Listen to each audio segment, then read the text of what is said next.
sa naging video kahapon ni Martin Romualdez at sa kanyang sinabi sa kanyang video na how can I be the mastermind? The national budget does not depend on just one person. The budget does not begin in the house. So dito pa lamang ay parang may pag-amin na si Martin Romualdez.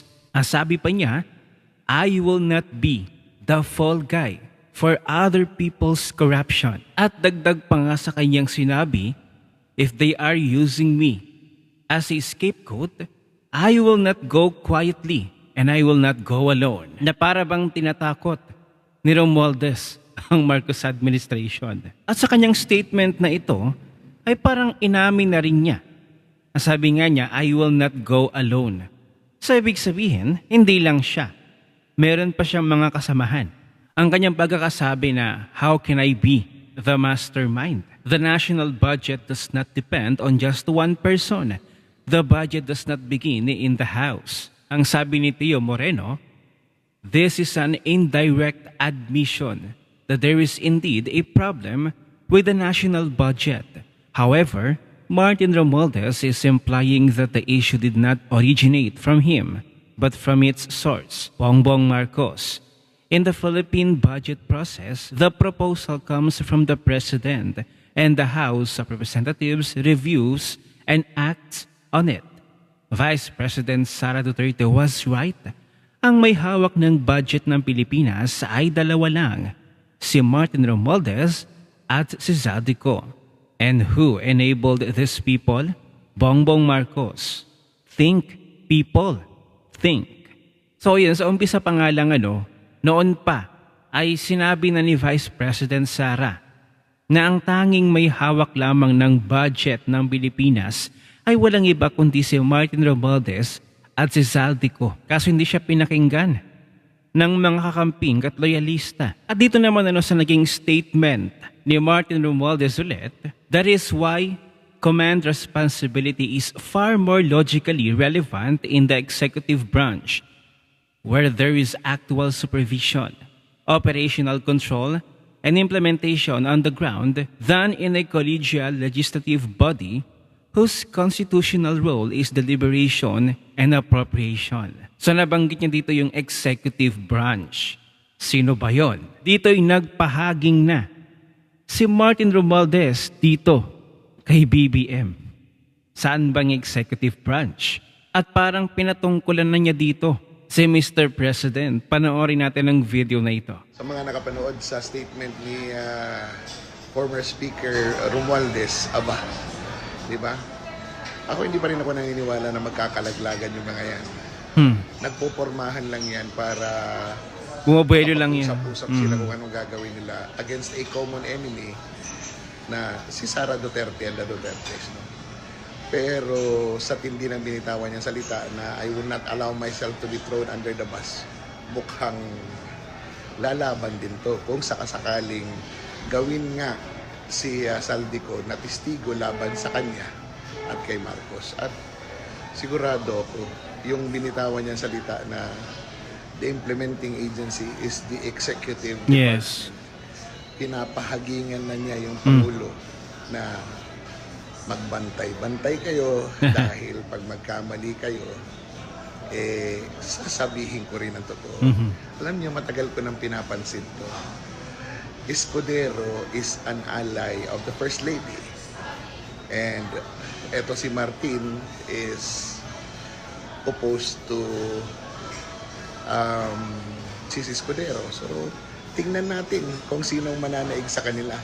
Dahil Marcos is with the Remulias and the First Lady is Escudero. with the group of Escudero. I think, yun yung basa ko. Kung hindi ako magkakamali, yan yung mga contenders sa mangyayaring showdown kung sakasakali should they decide na maglaglaga.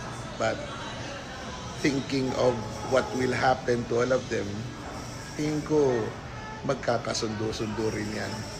Kaya yung drama nila ito, huwag tayo magpapadala. Oo. Pero isa lang ang sinisiguro ko. Inamin ni Martin Romualdez na merong mga ghost project at substandard project sa mga proyekto. So, yung sinasabi namin, yung mga napatunayan namin at yung mga nakita namin ay talagang totoo. Ang kanya lang sinasabi, wala silang kinalaman dito. Maniniwala ba tayo? Sayang ang bayot. So imposible imposibleng walang kinalaman sila dito sa mga substandard, mga ghost projects. Sino ba ang humahawak ng pera? Ang budget. Gaya nga ng sabi ni Vice President Sara, dalawa lamang ang may hawak ng budget, kundi sina Romualdez at si Zaldico. So dito, mga nagtuturoan na, yung mga magnanakaw. Pinagplanuhan nyo yan, nakalusot kayo, nalusutan nyo, pero ngayon, hindi nyo na malusutan. Kaya nagtuturoan na lang kayo. Kaya nga ngayon, todo panira kayo. At todo itulak, ipush, ipursige. Itong impeachment ni Vice President Sara. Kasi nga kapag naging presidente si VP Sara, naku, wala talagang ligtas. Yung mga maleta group dyan. At syempre, pumapabor na at nakikipagsanay puwersa na itong Pink Lawan sa mga loyalista. Kahit obviously, kitang-kita na ang nakawan. Sinabi na nga ni VP Sara, yung mga nakawan sa gobyerno sa Marcos administration na ito, hindi pa rin sila nakinig. Kasi itong mga Pink Lawan, Dilawan at Makabayan Black, alam nila na hindi na talaga silang makakabalik pa at masisira ang pangarap nila kay VP Sara. Kaya gano'n na lamang ang katindi, ang atake nila kay VP. Kaya tayong mga tunay na nagmamahal sa bayan at naniniwala sa tunay na serbisyo ng mga Duterte, let's continue to unite and be strong. Kasi malayo pang lalakbayin.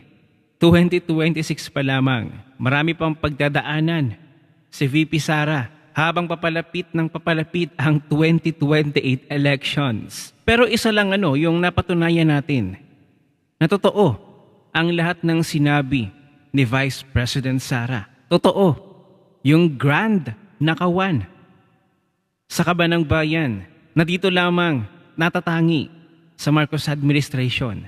Sino ang nasa tama at marapat na mag-imbestiga? Kung karamihan ay sangkot, ang Kamara, ang Senado, maging ang liderato marahil ng AFP ay nanlilimahid sa kabuktutan na tanging ang Korte Suprema lang yata ang nananatiling walang bahid. At sa takbo ng oral argument kahapon ay sila nga ang sangay ng gobyerno na marapat na maghayag ng katotohanan sa issue na ito. Kasi ang mga simbahan, media, akademya, lahat sangkot sa pagtatakip at siguro nakatanggap din. At sa panahon ngayon, bulok na ang kalakaran dito sa Pilipinas.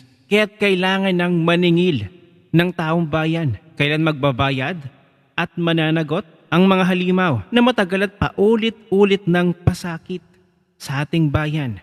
Na sila na lamang yung mga tanging yumayaman at tayong mga mahihirap na nasa ibaba, nananatiling nasa ibaba. Kaya't kung kayo ang tatanungin, sino kaya ang mastermind sa lahat ng kagaguhan, pagnanakaw sa Kabanang Bayan na ito? Ano ang inyong opinyon?